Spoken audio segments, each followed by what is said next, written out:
All right. Well, as you know, during the pandemic, we spent a lot of time at home with our families. I spent a lot of time at home with my cat. Yes, and even though we don't want to miss going out and seeing everyone as the world reopens, family time is still super important. And joining us now to talk more about that is Dr.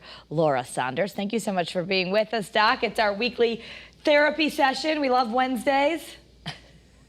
Hello, friends, and happy Wednesday. Happy Wednesday to you. All right. So first, you're going to tell me why it's so important to spend time with family after I just got done spending 14 months with them. Well, you also spend a lot of time with you and your cat. That's and true. While you talk nicely to your cat, I'm sure your cat doesn't talk back to you so much. That's true. So He doesn't, yeah. This is about getting out. This is about socializing. This is about realizing that we are hopefully through this global pandemic where we were stuck at home, where we were struggling with, feeling like these were the only people I ever talked to. So family time's important, but now we need to make some changes to those experiences. We need to get out of the house. We need to plan some day trips. We need to plan a little family vacation.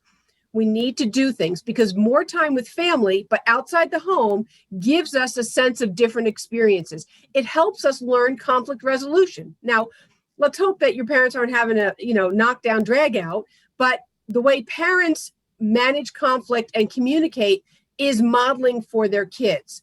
So that's one thing. It helps build confidence. It gives you a sense of strength because here's my family cares about me.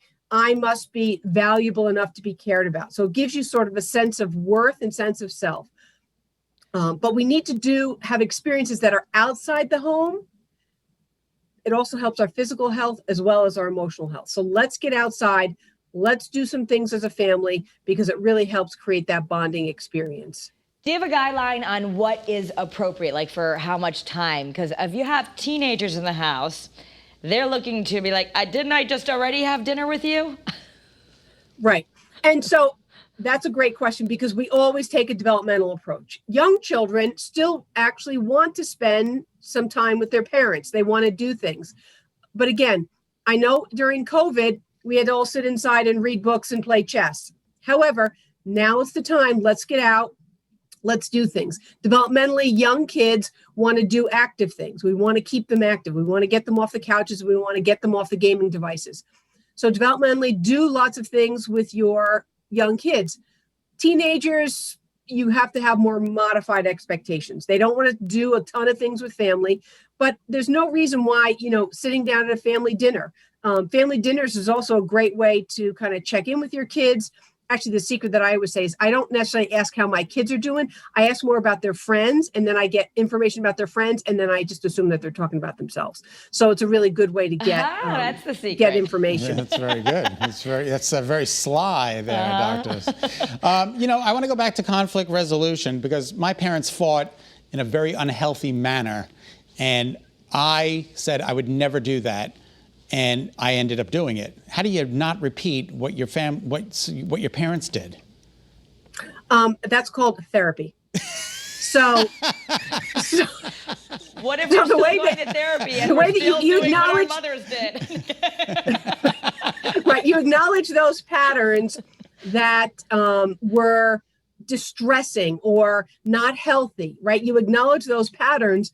But it's fairly common that we repeat those patterns. So not everyone needs to be in therapy, although a good number of us could use it. I certainly can. But the more we identify those patterns as being unhealthy, it helps us say, this is how I'm going to do things differently. So it is fairly common that we repeat the patterns that we grew up with, but identify what wasn't healthy, identify the pattern within yourself so that you can make some attempts to correct it.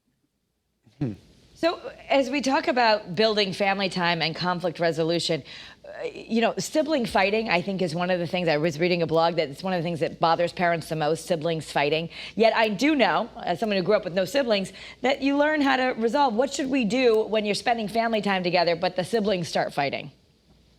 So I think I would agree that that's also a way to resolve conflicts, right? It's about communication, right?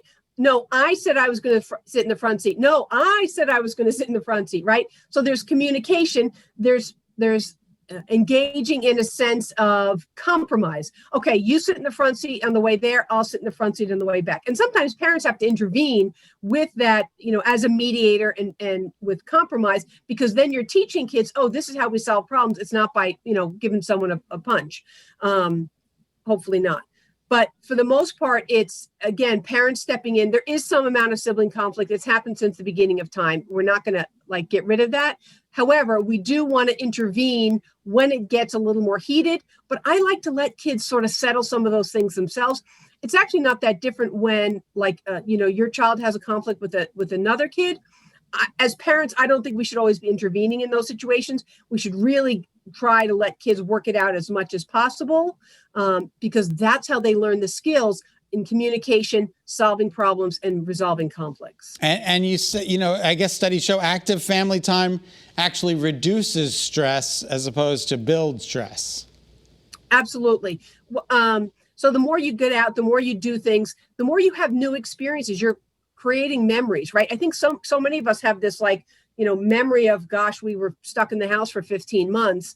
So now we have ways to create new memories so that we can put some of those more negative feelings behind us. But that is a way to relieve stress, is by creating, having a good time, laughing, doing things that are more physically active, being outside, the sunlight, right? These are all things that we talk about that are so important for families. Okay. All right, so get out there, plan a little something, make some new memories, and put all this behind us. Thank you so much.